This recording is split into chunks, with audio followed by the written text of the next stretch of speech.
The mountain before you is nothing compared to the mountain within you. This ancient Buddhist wisdom encapsulates a profound truth about the nature of our challenges and the path to personal growth. Imagine for a moment that you're standing before an imposing mountain, its snow-capped peaks rising majestically towards the sky. You feel the weight of the journey you're about to undertake, the magnitude of the challenge that lies ahead. But what if I told you that the true mountain, the one that really matters, isn't before your eyes but within your mind? The Buddhist concept of dukkha, often translated as suffering, but in reality encompassing a much broader range of human experiences, from subtle discomfort to profound anguish, lies at the heart of this metaphor. Dukkha isn't just the physical or emotional pain we experience, but also the persistent dissatisfaction that permeates our existence, even in moments of apparent contentment. Consider for a moment, how many times have you found yourself faced with a seemingly insurmountable obstacle, only to discover that the real challenge was your own perception of the problem? The external mountain, as intimidating as it may appear, is often merely a projection of our internal struggles, our fears, doubts, and self-imposed limitations. The Buddha taught that suffering is an intrinsic part of human existence, not as a sentence of condemnation, but as a starting point for liberation. By recognizing the universal nature of dukkha, we begin to understand that our struggles are not unique, nor are they a sign of personal failure. On the contrary, they are the fertile ground from which growth and transformation can flourish. But how does our internal perception amplify external suffering? Imagine you're climbing a real mountain. The terrain is steep, the air is thin, and your muscles protest with every step. Now add to that an inner voice that constantly questions your ability, that reminds you of every past failure, that paints catastrophic scenarios of falling and defeat. Suddenly, the mountain seems twice as high, the path twice as dangerous. This is the true nature of our internal mountain. It's not made of rock and ice, but of thoughts, beliefs, and emotional patterns we've accumulated throughout our lives. Each doubt is a sheer cliff, each fear a deep abyss, each limiting belief an insurmountable ice wall. The beauty of the internal mountain metaphor lies in its duality. On one hand, it represents the challenges we face, the struggles that define us. On the other, it symbolizes the potential for growth, the journey of self-discovery, and the promise of a panoramic view at the top that can transform our life perspective. Throughout this video, we'll explore how Buddhist teachings can provide us with the necessary tools to climb our internal mountain. We'll see how the concept of dukkha, far from being a condemnation to perpetual misery, is actually the first step towards liberation. For it's only by recognizing the nature of our suffering that we can begin to work to transcend it. But before we move on, let me leave you with a question for reflection. If the most challenging mountain you face is within you, what view do you imagine you'll find when you finally reach the top? The Four Noble Truths, taught by the Buddha, offer a map to navigate the rugged terrain of our internal mountain. They are not mere philosophical abstractions, but practical tools for understanding and overcoming the challenges we face in our journey of personal growth. The first noble truth affirms the existence of dukkha. In the context of our internal mountain, this means recognizing that the obstacles we face are real and significant. Denying their existence or minimizing their impact only makes the climb more difficult. It's like trying to climb a mountain while pretending it doesn't exist, an impossible and potentially dangerous task. The second noble truth leads us to examine the origin of dukkha. In our metaphor, this equates to understanding why the mountain is there in the first place. Often we discover that our greatest difficulties are created or amplified by our attachment to certain ideas, expectations, or desires. It's as if we're carrying unnecessary rocks in our backpack as we try to climb, making each step more difficult than it needs to be. The third noble truth offers us hope by stating that it's possible to cease dukkha. In terms of our internal mountain, this means that no matter how intimidating the challenge may seem, there is a path to overcome it. It's not about denying the existence of the mountain, but fundamentally changing our relationship with it. The fourth noble truth presents us with the Noble Eightfold Path, the method to achieve this cessation. This is our climbing guide, so to speak, offering practical guidance on how to navigate the treacherous terrains of our psyche. Each aspect of the Eightfold Path, right view, right intention, right speech, right action, right livelihood, right effort, right mindfulness, and right concentration, can be seen as an essential skill for climbing our internal mountain. Right view helps us see the mountain as it really is, without distortions. Right intention keeps us motivated during the arduous journey. Right speech and action help us navigate challenges ethically and effectively. Right effort teaches us to apply our energy in a balanced way, avoiding both exhaustion and complacency. Right mindfulness and concentration keep us present and focused, preventing us from getting lost in the mists of distraction or despair. This leads us to the concept of the middle way, a fundamental principle of Buddhism that is particularly relevant when facing our internal challenges. The middle way is not a loose compromise between extremes, but a skillful approach that avoids the dangers of excess in any direction.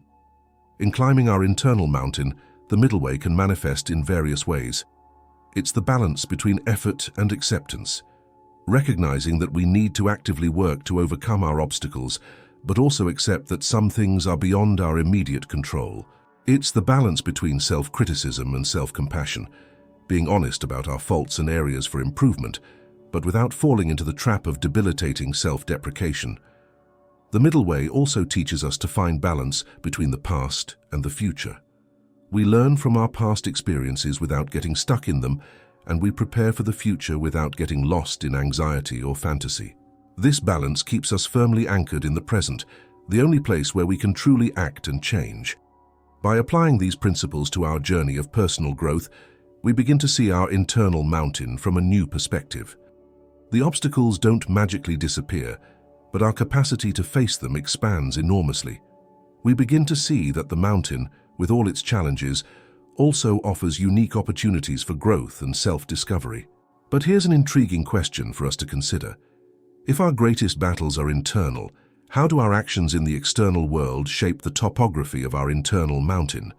This is a question we'll explore more deeply as we progress on our journey through Buddhist teachings. The concept of karma, often misunderstood in the West, offers a profound perspective on how our actions and thoughts shape the reality we experience, including the nature of our internal mountain. Far from being a simplistic system of reward and punishment, karma is a natural law of cause and effect that permeates all aspects of our existence. Imagine your internal mountain as a constantly changing terrain, where each thought, word, and action leaves a mark. Some of these marks are small and almost imperceptible, like a grain of sand moved by the wind. Others are deep and lasting, like a landslide that permanently alters the landscape. This is karma in action. Every time we react with anger to a situation, for example, we're potentially creating a new cliff on our internal mountain, making future challenges more difficult to overcome. On the other hand, each act of compassion, each moment of self-awareness, each effort to overcome a negative habit is smoothing the terrain, creating easier paths for the future. This understanding of karma leads us to a deep appreciation of personal responsibility. If our internal mountain is to a large extent the result of our own actions and choices, then we have the power to reshape it. This doesn't mean we're to blame for every difficulty we face. There are many factors beyond our control that influence our lives. However, it does mean we have the ability to significantly influence our journey. Personal responsibility, viewed through this lens, is not a burden, but a source of empowerment. Recognizing that we are the primary architects of our internal reality gives us the tools to create positive changes. Each conscious choice we make, each skillful response to a challenge, each act of kindness towards ourselves and others is actively reshaping our internal mountain. But what if I told you that, despite its apparent solidity, your internal mountain is in constant flux? This is the Buddhist principle of anicca, or impermanence, which teaches us that all things are in a state of continuous change. At first glance, the idea of impermanence might seem disheartening. After all, if everything is constantly changing, how can we find stability or make lasting progress? However, a deeper understanding of impermanence can be incredibly liberating when applied to our journey of personal growth. Consider this. If your internal mountain is in constant change, then no obstacle is truly permanent. That seemingly insurmountable peak of anxiety. It too is subject to change. The deep valley of self-doubt. It's not a permanent feature of the landscape. Understanding impermanence allows us to see our challenges not as perpetual sentences, but as temporary conditions we can work to transform. Moreover, impermanence reminds us that our past victories, as significant as they may have been, are no guarantee of future success. This keeps us humble and vigilant, always ready to face the next challenge with mindfulness and renewed dedication. Impermanence also teaches us to value each moment of our journey. If everything is in constant change, then each experience, be it of struggle or triumph, is unique and precious. This encourages us to be fully present in our climb, appreciating the view, metaphorical and literal, at every step of the way. But here's a question for us to ponder. If our internal mountain is in constant change, and if we are the primary architects of that change through our actions and choices, what is the role of our identity in this process? How can we reconcile the idea of a self that grows and develops with the Buddhist concept of no self or anatta? This is a profound question that we'll continue to explore as we progress on our journey through Buddhist teachings. The Buddhist concept of anatta, or no self, is perhaps one of the most challenging and potentially transformative when applied to our journey of personal growth. At first glance, it might seem contradictory to talk about personal development if there's no fixed and unchanging self to develop. However, a deeper understanding of anatta can actually accelerate our growth and help us overcome some of the most persistent obstacles on our internal mountain. Anatta doesn't deny our individual existence or the continuity of our experience. Instead, it challenges the notion of a permanent, unchanging, and independent self. It's like looking at a river. Although we can give the river a name and recognize it as a continuous entity, the water that composes it is in constant flux, changing every moment. Similarly, our self is an ongoing process, not a fixed entity. Our thoughts, emotions, beliefs, and even our bodies are in constant change. When we apply this understanding to our internal mountain, we begin to see that many of the obstacles we face are created and maintained by our attachment to a rigid and limited view of who we are. How many times have you caught yourself thinking, "I've always been this way," or "I'll never be able to do that"? These are manifestations of an attachment to a fixed self, and they can become self-fulfilling prophecies, creating insurmountable cliffs on our internal mountain. The understanding of anatta frees us from these self-imposed limitations. If there's no fixed and unchanging self, then we're not condemned to repeat old patterns or limited by our past failures. Each moment offers a new opportunity to redefine who we are and how we respond to the challenges we face. But how can we put this understanding into practice? This is where mindfulness and meditation come in, powerful tools for navigating the terrain of our internal mountain with greater clarity and equanimity. Mindfulness, or full attention, is the practice of being fully present and aware of our thoughts, emotions, and physical sensations without judgment. It's like having an experienced guide on our climbing journey, someone who can help us observe the terrain clearly, without being overwhelmed by fear or anxiety. Through regular mindfulness practice, we begin to create a healthy distance between ourselves and our thoughts and emotions. We don't deny their existence, but we learn to observe them without necessarily identifying with them or being controlled by them. A thought of "I can't do this" becomes just that, a thought, not an absolute truth. Meditation, in turn, is like intensive training for our mind. Just as a climber trains their body for the physical demands of climbing, meditation trains our mind to deal with the challenges of our internal mountain. There are many forms of meditation, but a fundamental practice is mindfulness meditation on the breath. By focusing our attention on the sensation of breathing, we create an anchor point in the present. When our mind inevitably wanders, perhaps reliving past failures or worrying about future challenges, we gently practice bringing it back to the present moment. This simple act of noticing when the mind has wandered and bringing it back is like a muscle-building exercise for our capacity for attention and self-control. Over time, we find that we're able to remain more centered and balanced, even when facing difficult terrain on our internal mountain. Moreover, regular meditation practice helps us develop an experiential understanding of anatta. As we observe the constant flow of thoughts, emotions, and sensations, we begin to directly see the impermanent and interdependent nature of our experience. This not only reinforces our intellectual understanding of Buddhist teachings, but also allows us to incorporate them more deeply into our daily lives. But here's an intriguing question for us to consider. If there's no fixed self to develop, what exactly are we cultivating through our personal growth practices? How can we reconcile the idea of spiritual progress with the understanding of anatta?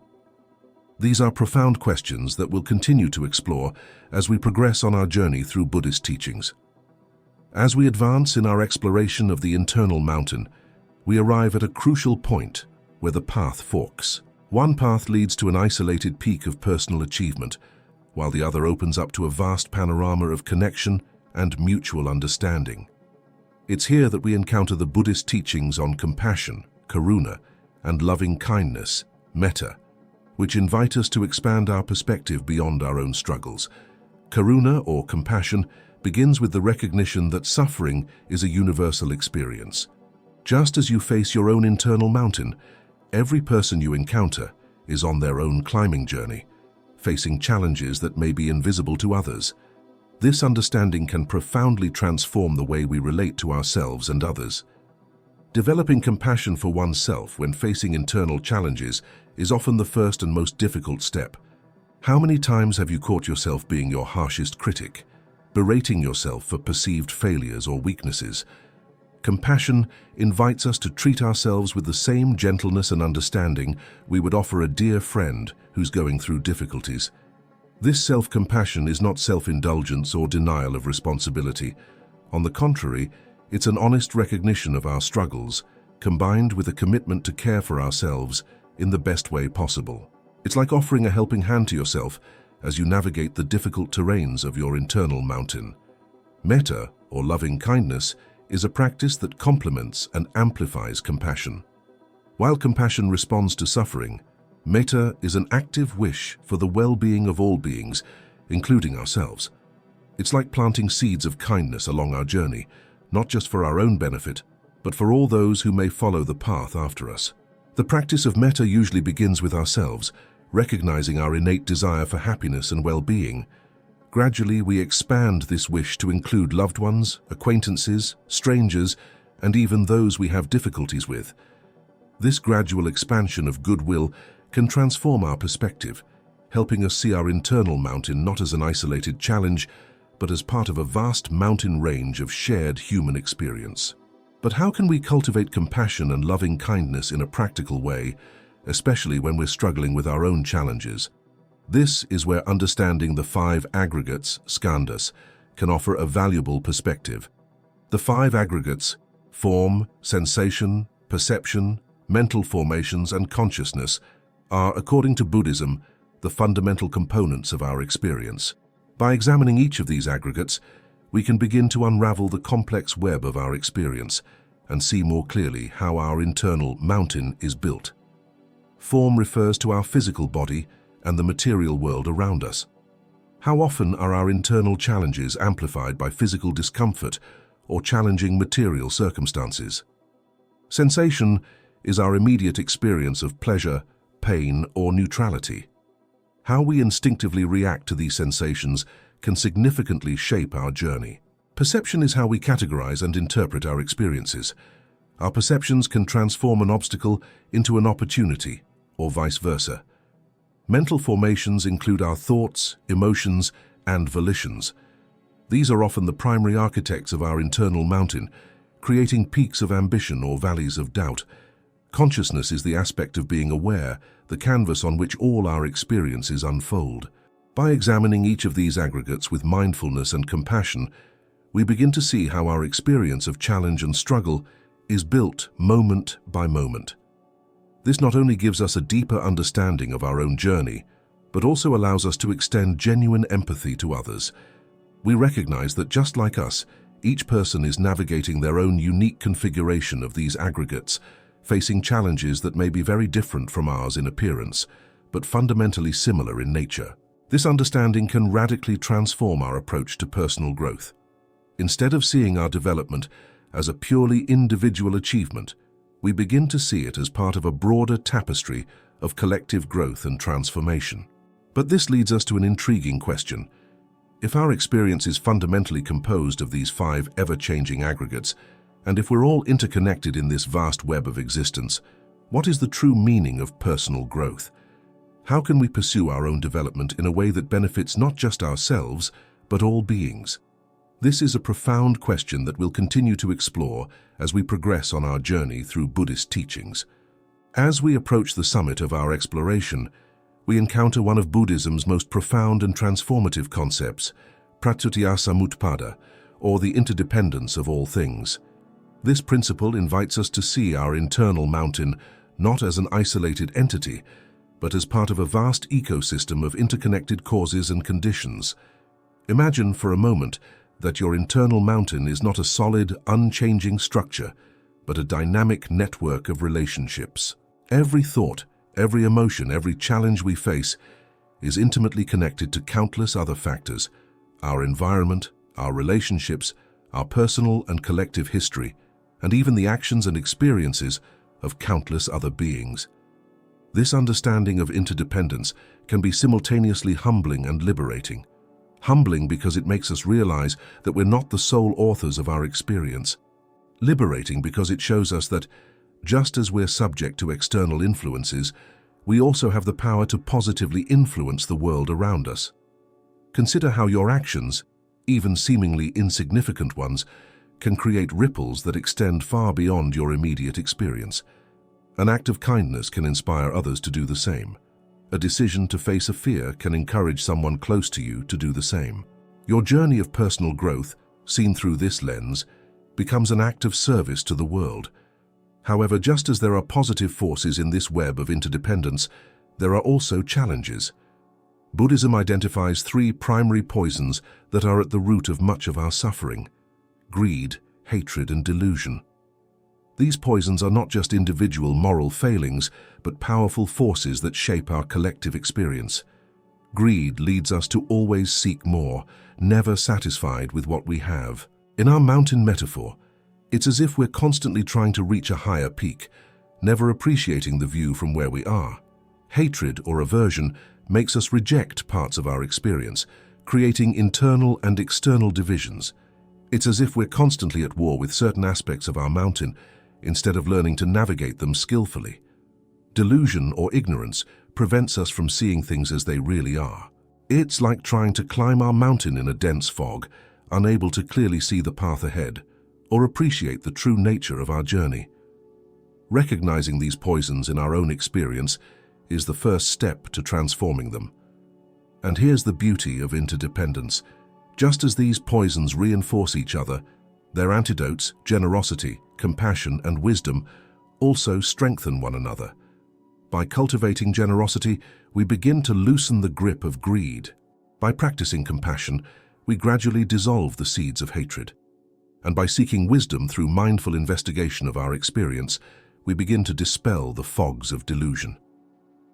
This process of transformation is not linear or easy. It's a lifelong journey, full of challenges, setbacks, and unexpected discoveries. But each step we take on this path not only transforms us, but has the potential to positively influence the entire web of interdependence of which we're a part. So as we conclude our exploration, we return to our original question: what does it truly mean to grow and develop in light of these Buddhist teachings? Perhaps true growth isn't about achieving a fixed state of perfection or definitively conquering our internal mountain. Perhaps it's about developing the capacity to navigate the ups and downs of our experience with grace and compassion, recognizing our deep connection with all beings. Perhaps the goal isn't to eliminate all challenges from our life, but to develop the wisdom to see each obstacle as an opportunity for growth and each interaction as a chance to spread kindness. And perhaps, just perhaps, as we continue our journey, we'll discover that the true mountain we're climbing isn't individual but collective, that our personal growth is inseparable from the well-being of all beings, and that each step we take towards understanding and compassion echoes through the entire web of existence.